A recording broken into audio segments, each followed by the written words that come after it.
ทุกวันนี้มิจฉาชีพมาในหลายรูปแบบทั้งข้อความ SMS อีเมลหรือแม้แต่บนโซเชียลมีเดีย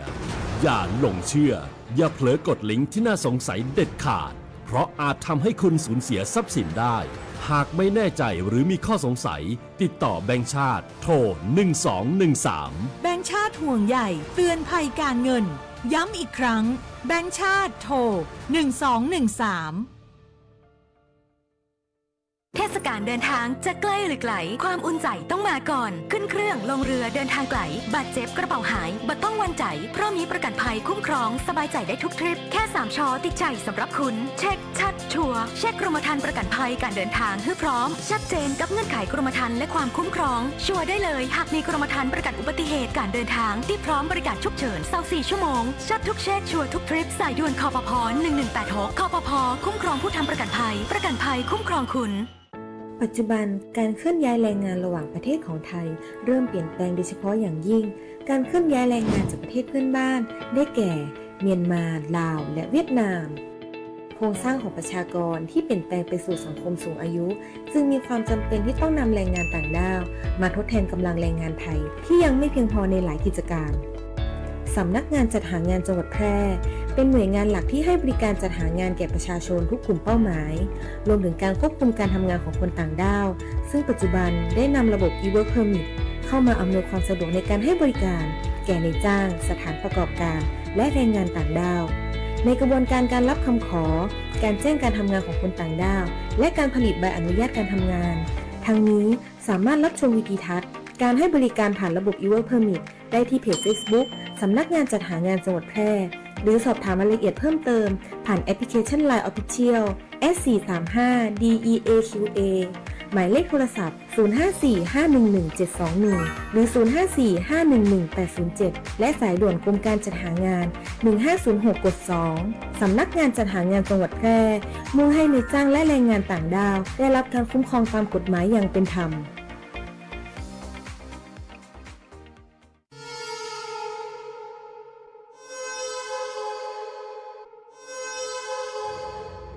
สายด่วน1669อบจ.แพร่สายด่วน1669อบจ.แพร่สายด่วน1669อบจ.แพร่โทรสายด่วน1669อบจ.แพร่จำให้ขึ้นใจนะคะเจ็บป่วยฉุกเฉินอุบัติเหตุรุนแรงในพื้นที่จังหวัดแพร่โทรสายด่วน1669ศูนย์รับแจ้งเหตุและสั่งการการแพทย์ฉุกเฉินอบจ.แพร่เราจะส่งต่อผู้ป่วยไปรักษาที่โรงพยาบาลที่อยู่ใกล้ที่สุดพร้อมให้บริการตลอด 24 ชั่วโมงฟรีไม่มีค่าใช้จ่ายใช้ระบบดิจิทัลระบุตำแหน่งอย่างแม่นยำและวิดีโอคอลประเมินอาการแนะนำ CPR ช่วยเหลือชีวิตผู้ป่วยในทันทีโทรฟรีแต่อย่าโทรเล่นเพราะมีผู้ป่วยจำนวนมากที่รอคอยความช่วยเหลืออยู่สายด่วน1669ศูนย์รับแจ้งเหตุและสั่งการการแพทย์ฉุกเฉินอบจ.แพร่ด้วยความปรารถนาดีจากองค์การบริหารส่วนจังหวัดแพร่เตรียมพบมหกรรมสุดยิ่งใหญ่แห่งปี Northern Best Deal มหกรรมขับเคลื่อนเศรษฐกิจ 4 จังหวัดภาคเหนือตอนบน 2 เชียงราย พะเยา แพร่ และน่าน รวมของดีของเด่นสินค้าโอท็อปอาหารพื้นถิ่น งานคราฟต์และสินค้าคุณภาพจากชุมชน ให้ทุกท่านได้เที่ยวชิมช็อปกันอย่างจุใจ ครั้งที่ 1 15-19 กรกฎาคม 2569 ณ ลานหนองน้ำครกอำเภอภูเพียง จังหวัดน่าน แล้วมาพบกันในงาน Northern Best Deal มหกรรมขับเคลื่อนเศรษฐกิจ 4 จังหวัดภาคเหนือตอนบน 2 เชียงราย พะเยา แพร่ น่าน มหกรรมแห่งโอกาสสร้างรายได้สร้างเศรษฐกิจสร้างอนาคตชุมชนไทย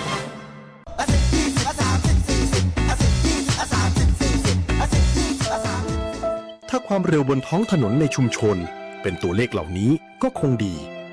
แต่ในความเป็นจริงยังมีผู้ขับขี่ใช้ความเร็วสูงและการขับรถเร็วเกินกฎหมายกำหนดยังเป็นสาเหตุหลักที่ทำให้เกิดอุบัติเหตุเดินทางถึงบ้านอย่างปลอดภัยขับขี่ด้วยความใส่ใจอย่าขับเร็วอย่าขับซิ่งขับขี่ปลอดภัยลดความเร็วลดอุบัติเหตุด้วยความปรารถนาดีจาก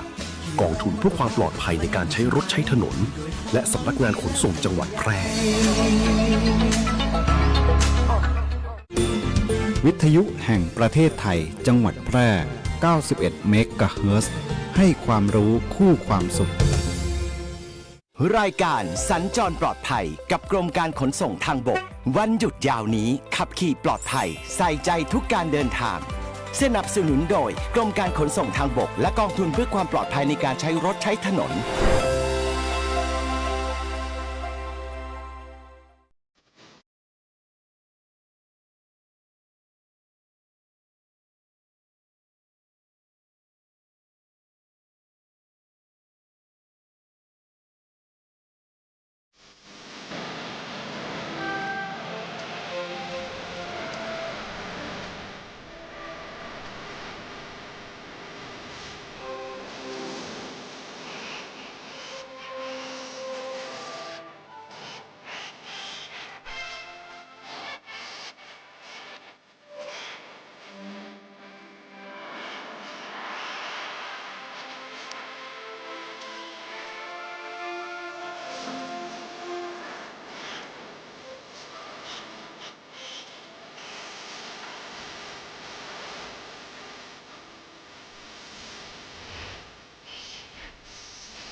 สัญจรปลอดภัยกับกรมการขนส่งทางบก Have a Safe Drive สนับสนุนโดยกองทุนเพื่อความปลอดภัยในการใช้รถใช้ถนน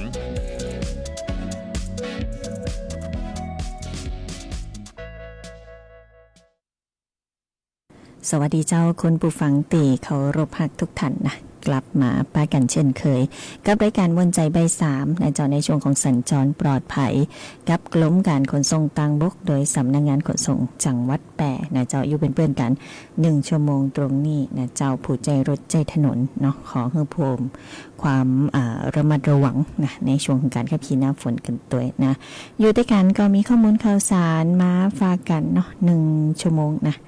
จันทร์ถึงศุกร์3 โมงถึง 4 โมงเกาะป้ากันพร้อมผลงานเพลงลูกทุ่งเพราะๆนะเจ้าฝากให้คุณผู้ฟังทุกท่านทุกคนนะติดตามได้ทางหน้าปัดวิทยุ FM 91 เมกะเฮิรตซ์วิทยุออนไลน์รวมไปถึงทางหน้าเพจ Facebook Live นะเจ้าหน้าเพจ Facebook ก็มาแล้วนะเนาะคุณสุดใจนะแล้วก็คุณสายพินนะเจ้าขอบพระคุณอย่างยิ่งเนาะติดตามกันอยู่ตลอดนะเจ้า ฝากกดไลค์กดแชร์ตัวเนอร์นะไปฟังแหมสักหนึ่งผลงานเพลงก่อนเนาะคุณผู้ฟังแล้วเดี๋ยวช่วงหน้าน้องปุ๋ยมีข้อมูลเรื่องของการเดินหน้ายกระดับความปลอดภัยการติดตั้งอุปกรณ์แจ้งเตือนกระบะยกดำนะเพื่อความปลอดภัยนะเจ้าเดี๋ยวช่วงหน้าเอาข้อมูลมาประชาสัมพันธ์เจ้าช่วงนี้ฟังเพลงกันแหมซากกรรมก่อนเนาะ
ฟังก่อนครับกับรายการสัญจรปลอดภัยกับกรมการขนส่งทางบกขับขี่ปลอดภัยใส่ใจทุกการเดินทาง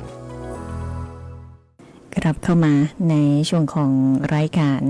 มวลใจใบ3นะเจ้าในช่วงของสัญจรปลอดภัย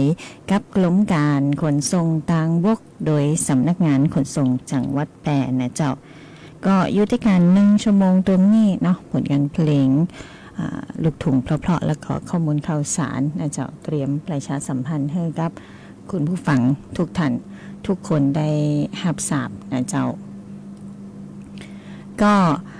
ใน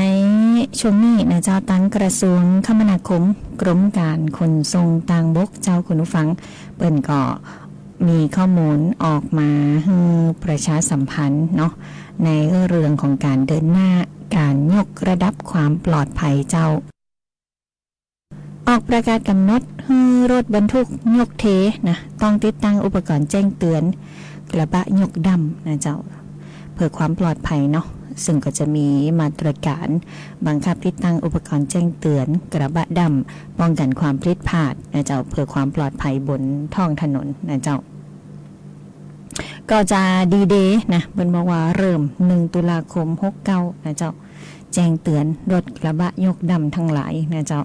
จะต้องมีการติดตั้งอุปกรณ์แจ้งเตือนกระบะดำกันตัวนะเจ้าสาเหตุหลักก็คือความ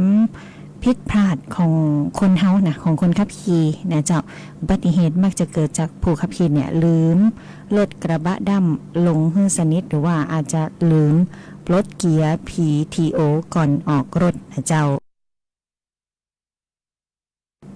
รถกลุ่มเสี่ยงนี้นักถึง 30% แล้วนะคุณผู้ฟังของรถบรรทุกทั้งหมดนะเจ้าเพราะว่าจะมีการยกเทหรือว่าเฮาฮ้องว่าดำนะยกดำนั่นนะก็มีรถตีจดทะเบียนสะสมอยู่ประมาณ 377,338 กันจากรถบรรทุกทั้งหมด 1.2 ล้านกันนะเจ้าประเทศไทยของเฮานี่นะมาตรการในการบังคับและก็จุดเด่นเนาะเป็นบอกว่าทางกรมการขนส่งทางบกเนี่ยก็ได้ออกประกาศนะเจ้าในเรื่องของการกำหนดลักษณะมาตรฐานของตัวถังส่วนที่บรรทุกของรถที่มีตัวถังส่วนที่บรรทุกเป็นแบบยกเทยกดำนะเจ้าก็ต้องมีการเป็นไปตามกฎหมายว่าด้วยการขนส่งทางบกพุทธศักราช 2569 เนาะจะต้องติดตั้งอุปกรณ์แจ้งเตือนเสียงและแสงและเสียงนี่นะคุณผู้ฟังอุปกรณ์จะต้องติดตั้งในตำแหน่งที่ผู้ขับรถมองเห็นแล้วก็ได้ยินอย่างชัดเจนภายในห้องโดยสารนะเจ้าวิธีของการตรวจสภาพเนาะเมื่อเริ่มมีการยกกระบะขึ้นเนี่ยระบบก็จะต้องแจ้งเตือนในทันทีเพื่อให้ผู้ขับขี่ได้รู้ว่ามีการยกกระบะขึ้นเด้ออีนะแล้วก็จะต้องลดกระบะลงแต่ยังลงบ่สุดเพราะว่าระบบจะต้องแจ้งเตือนทันทีเพื่อให้ผู้ขับขี่ได้รู้ว่ากระบะยังลงบ่สุดเตือนนะเจ้าซึ่งแสงและเสียงก็จะหยุดเตือนเมื่อกระบะลงสุดตัวอันนะอันนี้เป็นหมายเหตุเอาไว้จะต้องตรวจสอบให้ครบถ้วนทั้ง2เงื่อนไขนะเจ้าก็จะมีแผนเริ่มบังคับใจนะเจ้าในกลุ่มรถจดทะเบียนตั้งแต่วันที่1 ตุลาคม 2569 เป็นต้นไปนะเจ้าส่วนกลุ่มรถตีจดทะเบียนแล้วนะจะทยอยบังคับใจตามหมวดภาษีตีกรมการขนส่งทางบกกำหนดนะเจ้ากลุ่มเป้าหมายในการยกระดับความปลอดภัยนี่ก็คือรถบรรทุกแบบยกเทรถดำนี่นะรถบรรทุกหลากจูงรถพ่วงยกเทนะเจ้ารถหลากจูงตีหลากจูงรถตีพ่วงยกเทนะกึ่งพ่วงยกเทอีหำนะคุณผู้ฟังนะก็เป็นนี้ข้อมูลนะเจ้าตีจะต้องแจ้งเนาะต่างด้านความปลอดภัยเนี่ยเพื่อจะเป็นการดูแลเรื่องของทรัพย์สินแล้วก็ลดความสูญเสียชีวิตที่จะเกิดขึ้นเนาะช่วงก่อนเขาอาจจะได้หันข่าวเนาะว่ามีคนอยู่หลังกระบะดำนะเจ้าแต่ว่ากระบะดำเนี่ยบ่ได้ลดลงนะห้อยอยู่หันไอ้นะคุณผู้ฟังอาจจะลืมหรือว่าเผลอไปกดใส่เนาะเพราะฉะนั้นความผิดพลาดของผู้ที่ขับขี่นะเจ้าอาจจะให้เกิดอุบัติเหตุต่อตนเองต่อเปื้อนห่วมต่างได้นะเจ้าแล้วก็อาจจะมีลูกน้องหรือคนตีไปทำงานด้วยกันอาจจะนั่งหลังกระบะดำมานะลืมทิ้งนะยกกระบะดำขึ้นนะเปิ่นก็จะตกลงมาเสียชีวิตได้นะเจ้าเพราะฉะนั้นเปิ่นก็เห็นถึงความสำคัญเนาะทางกรมการขนส่งทางบกก็อยากจะกำชับให้ทางผู้ประกอบการขนส่งรถบรรทุกยกเทที่มีลักษณะตามประกาศเนี่ยได้ดำเนินการติดตั้งอุปกรณ์แจ้งเตือนกระบะยกดำตามกำหนดแล้วก็ให้เป็นไปอย่างเคร่งครัดนะเจ้าเพื่อความปลอดภัยในการ ใจรถใจถนนเนาะเดี๋ยวเปิ่นจะเริ่มตรวจสอบรถที่มีการลงทะเบียนตั้งแต่1ตุลาคม2569เป็นต้นไปนะเจ้าคนฟังนะเรื่องความปลอดภัยก็เป็นเรื่องสำคัญเนาะทั้งการใจรถใจถนนทั้งการดูแลนะเครื่องยนต์ดูแลรถต่างๆนะผู้ประกอบการนะรถทุกชนิดเนี่ยจะต้องดูแลใจใส่ตรงนี้ด้วยนะเพื่อความปลอดภัยทั้งต่อตนเองแล้วก็เปื่อนห่วมต่างนะเจ้าด้วยความห่วงใยจากต่างสำนักงานขนส่งจังหวัดแปรนะเจ้าฮือใจฮือต่างฮือความสุขเนาะจะได้ปลอดภัยไปพร้อมๆกันนะเจ้าฟังผลงานเพลงมวนๆกันต่อเลยเจ้า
เก้ายางแก่สุดโทรมเสียหายพืชผลผลิตน้อยการยางแห่งประเทศไทยสนับสนุนปลูกแตนด้วยยางพันธุ์ดีไร่ละ 20,000 บาทและปลูกแตนด้วยพืชอื่นไร่ละ 12,000 บาทแค่เป็นเกษตรกรปีขึ้นทะเบียนกับกยท.มีส่วนบนพื้นที่ดินถูกกฎหมายเก้ายางอายุเกิน25 ปียื่นกำขอได้ตามสิทธิ์เลือกรูปแบบปลูกแตนทั้งปลูกยางพันธุ์ดีไม่ยืนต้นเศรษฐกิจหรือส่วนยางยั่งยืนมีเงินทุนพร้อมช่วยเหลือติดต่อได้ที่054-069-605 การยางแห่งประเทศไทยจังหวัดแพร่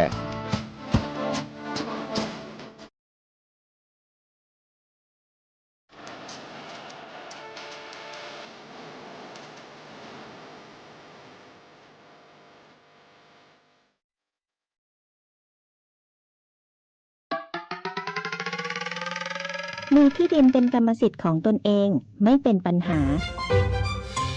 ทอส.เปิดให้กู้ยืมเพื่อที่อยู่อาศัยไม่ว่าจะปลูกสร้างอาคารซื้ออุปกรณ์สิ่งอำนวยความสะดวกเพื่อประโยชน์ในการอยู่อาศัยหรือจะกู้เพื่อชำระเบี้ยประกันชีวิตคุ้มครองสินเชื่อผ่อนชำระไม่น้อยกว่า3 ปีและไม่เกิน40 ปีโดยอายุผู้กู้รวมกับระยะเวลาที่ขอกู้ต้องไม่เกิน70 ปีอัตราดอกเบี้ยที่แท้จริงตลอดอายุสัญญาสินเชื่อปลูกสร้างที่อยู่อาศัยบนที่ดินของตนเองสินเชื่อสำหรับลูกค้าปลูกสร้างที่อยู่อาศัยบนที่ดินที่เป็นกรรมสิทธิ์ของตนเองสนใจแอดไลน์ GHB Buddy ทอส.แพร่โทร 054-621-490-5 หรือสอบถามเพิ่มเติมธนาคารอาคารสงเคราะห์ใกล้บ้านปัจจุบันการเคลื่อนย้ายแรงงานระหว่างประเทศของไทยเริ่มเปลี่ยนแปลงโดยเฉพาะอย่างยิ่งการเคลื่อนย้ายแรงงานจากประเทศเพื่อนบ้านได้แก่เมียนมาลาวและเวียดนามโครงสร้างของประชากรที่เปลี่ยนแปลงไปสู่สังคมสูงอายุจึงมีความจำเป็นที่ต้องนำแรงงานต่างด้าวมาทดแทนกำลังแรงงานไทยที่ยังไม่เพียงพอในหลายกิจการสำนักงานจัดหางานจังหวัดแพร่เป็นหน่วยงานหลักที่ให้บริการจัดหางานแก่ประชาชนทุกกลุ่มเป้าหมายรวมถึงการควบคุมการทำงานของคนต่างด้าวซึ่งปัจจุบันได้นำระบบ e-work permit เข้ามาอำนวยความสะดวกในการให้บริการแก่นายจ้างสถานประกอบการและแรงงานต่างด้าวในกระบวนการการรับคำขอการแจ้งการทำงานของคนต่างด้าวและการผลิตใบอนุญาตการทำงานทั้งนี้สามารถรับชมวิดีทัศน์การให้บริการผ่านระบบ e-work permit ได้ที่เพจ Facebook สำนักงานจัดหางานจังหวัดแพร่หรือสอบถามรายละเอียดเพิ่มเติมผ่านแอปพลิเคชัน LINE Official S435DEAQA หมายเลขโทรศัพท์ 054-511-721 หรือ 054-511-807 และสายด่วนกรมการจัดหางาน 1506 กด 2 สำนักงานจัดหางานจังหวัดแพร่มุ่งให้นายจ้างและแรงงานต่างด้าวได้รับการคุ้มครองตามกฎหมายอย่างเป็นธรรม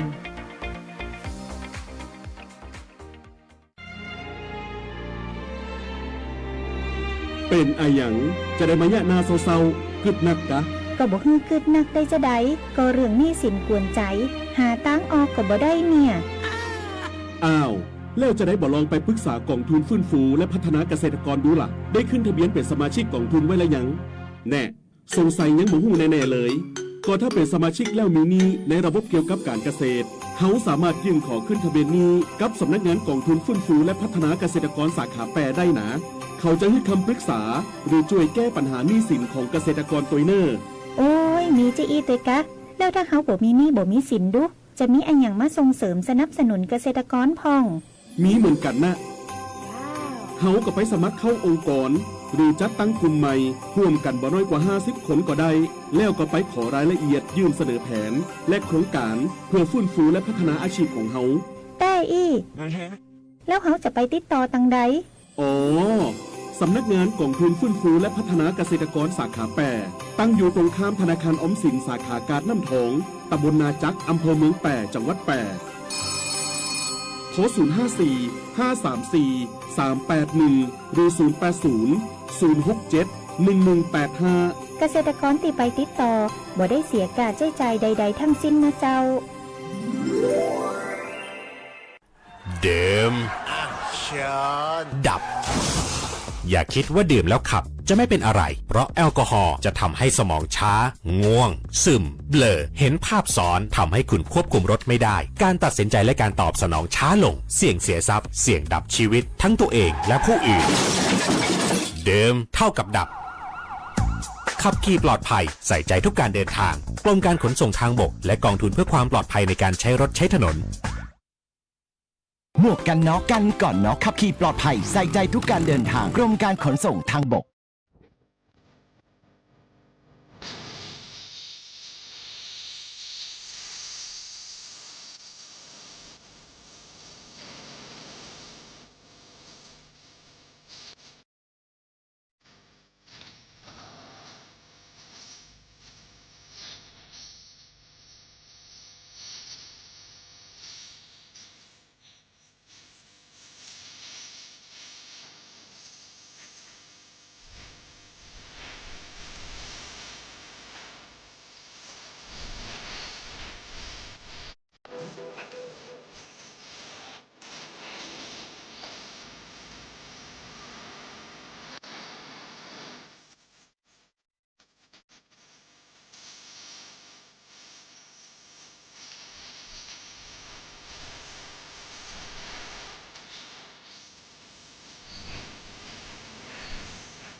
เค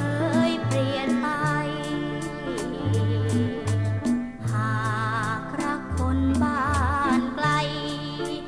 คนอยู่ใกล้ ต้องกินน้ำตา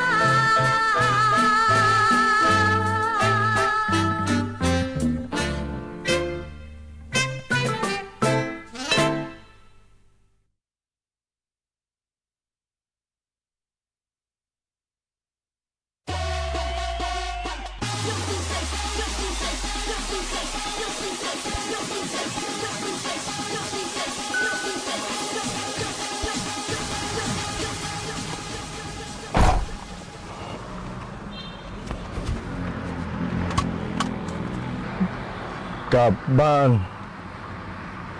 เมาไหมครับ อ้าวนิดหน่อย มาจากไหนเนี่ย จะติดรถกลับด้วยเหรอ ไป เมาไหมครับ เมาแล้วครับ ถูกจับเสี่ยงเสียชีวิต โอ้ยนิดหน่อยนะ ไหว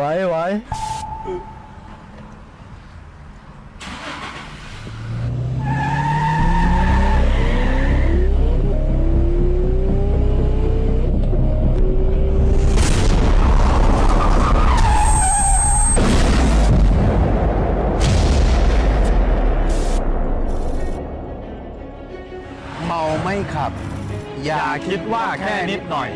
นิดหน่อยก็อันตราย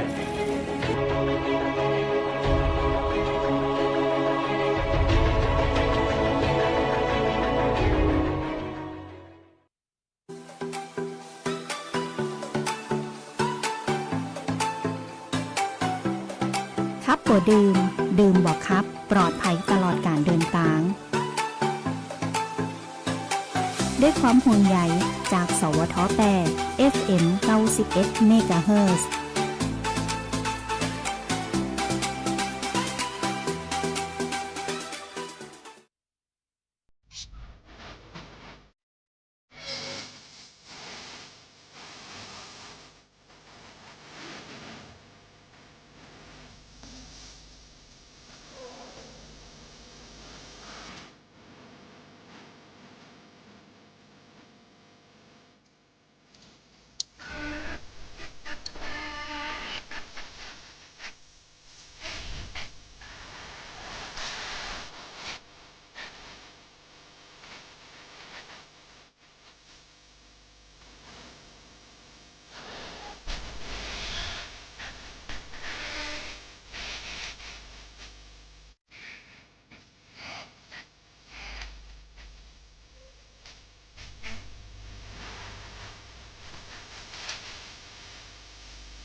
รายการสัญจรปลอดภัยกับกรมการขนส่งทางบกวันหยุดยาวนี้ขับขี่ปลอดภัยใส่ใจทุกการเดินทางสนับสนุนโดยกรมการขนส่งทางบกและกองทุนเพื่อความปลอดภัยในการใช้รถใช้ถนนใต้รายการเนื่องจากคุณผู้ฟังมวลใจบ่าย3สัญจรปลอดภัยกับกรมการขนส่งทางบกเนาะกรมการขนส่งทางบกสำนักงานขนส่งจังหวัดแปรก็ห่วงใยคุณผู้ฟังประชาชนทุกท่านในการใจรถใจถนนเนาะมีสตินะเจ้าเวลาขับขี่เนาะยิ่งฝนตกนะเจ้าฝนตกถนนมื่นใจความเร็วให้เหมาะสมนะเจ้าทิ้งระยะห่างจากรถกันหน้าเพราะว่าหากว่าเกิดอุบัติเหตุหรือมีการเบรกกระทันหันเนาะจะได้บ่เป็นอันตรายนะตึงตัวเก่าแล้วก็ตึงเปื่อนห่วมต่างนะเจ้าแล้วกรมการขนส่งทางบกนะเจ้าก็แจ้งเตือนผู้ฟังระวังเพจปลอมนะเจ้าเพราะว่ากรมการขนส่งทางบกนะเจ้าแล้วก็เพจขับขี่ปลอดภัยบาย DLT เนี่ยบ่มีนโยบายห้ามทำใบขับขี่ออนไลน์นะบ่ดีลงเชื่อเพจหรือบุคคลตีแอบอ้างห้องเก็บสตังค์นะคุณผู้ฟังอาจจะได้เสี่ยงสตังค์ฟรีนะเจ้าบ่มีบริการของการหับทำใบขับขี่ออนไลน์นะเจ้าบ่มีการจ่ายเงินแล้วได้ทันทีเนาะเพราะว่าการทำใบขับขี่ย่ำอยู่เสมอว่าทำตามขั้นตอนตีกรมการขนส่งทางบกกำหนดต่ออันแล้วก็ดำเนินการด้วยตัวเก่านะเจ้าหากท่านมีข้อสงสัยนะเจ้าก็สามารถสอบถามข้อมูลเพิ่มเติมได้กับเพจกรมการขนส่งทางบกเพจขับขี่ปลอดภัย by DLT เพจสำนักงานขนส่งจังหวัดแปรนะเจ้าหรือสายด่วน1584ตลอด24ชั่วโมงนะเจ้าก็เตือนภัยเนาะมิจฉาชีพมาหลากหลายแนวนะเจ้าช่วงก่อนก็จะเป็นเคาะกระจกเนี่ยประกันนะในช่วงนี้เนาะอาจจะมาในรูปแบบของเพจปลอมมาทำละนะคุณผู้ฟังนะแล้วก็ใบขับขี่ปลอมเนี่ยมีตลอดนะเจ้าย้ำให้ได้ติดตามย้ำให้ได้รับทราบรับฟังกันอยู่ตลอดเนาะว่าถ้ามีคนแอบอ้างถ้ามีคนอาสานะอันนี้นะท่านจะได้ใบขับขี่ปลอมนะเจ้าใจเอกสารปลอมนะมีความผิดตามกฎหมายนะเจ้าทุกวันนี้การเดินทางนะคุณผู้ฟังเรื่องความปลอดภัยเป็นเรื่องสำคัญเนาะแอลกอฮอล์สารเสพติดอันนี้ก็ถือว่าเป็นความเสี่ยงที่บ่ควรมองข้ามนะเจ้ากรมการขนส่งทางบกก็ขานรับนโยบายของกระทรวงคมนาคมเนาะเดินหน้าตรวจแอลกอฮอล์สารเสพติดผู้ให้บริการรถสาธารณะขั้นสูงสุดเพื่อความน่าเชื่อถือเพื่อความเชื่อมั่นแล้วก็ความปลอดภัยให้กับผู้ใจบริการผู้ใจรถใจถนนกันตัวนะเจ้าห่วงใยทุกท่านทุกคนตลอดการเดินทางนะเอาละวันนี้ใครจะเดินทางกลับภูมิลำเนานะขอให้เดินทางโดยสวัสดิภาพนะเจ้าใจรถใจถนนด้วยความระมัดระวังขับขี่ปลอดภัยนะเจ้าส่วนใครเนาะจะไปไหนตั้งใดอาจจะต้องมีการวางแผนการเดินทางเผื่อไว้ตัวเนาะเพราะว่าอยู่ในช่วงของหน้าฟ้าหน้าฝนเจี๊ยก็จะต้องเผื่อเวลานะเจ้าเผื่อฝนตกนะก็จะต้องขับรถฮือจาหลงนะเจ้าเพื่อความปลอดภัยนะในชีวิตแล้วก็ทรัพย์สินของตัวเฮาแล้วก็เปื่อนห่วงต่างนะเจ้าวันนี้ขอบคุณทุกการติดตามรับฟังทุกช่องทางนะคุณฟังก็กลับมาป้ากันได้ใหม่ติเก่าเวลาเดิมนะเจ้าสำหรับในวันนี้น้องปุ๋ยพิรุณพรแสงสร้อยขอนำรายการมวลใจใบ3ในช่วงของสัญจรปลอดภัยกับกรมการขนส่งทางบกโดยสำนักงานขนส่งจังหวัดแปรลาคุณผู้ฟังไปก่อนป้ากันได้ใหม่ในวันจันทร์หน้าเจ้าวันนี้ลาไปก่อนสวัสดีเจ้าสนับสนุนโดยกรมการขนส่งทางบกและกองทุนเพื่อความปลอดภัยในการใช้รถใช้ถนน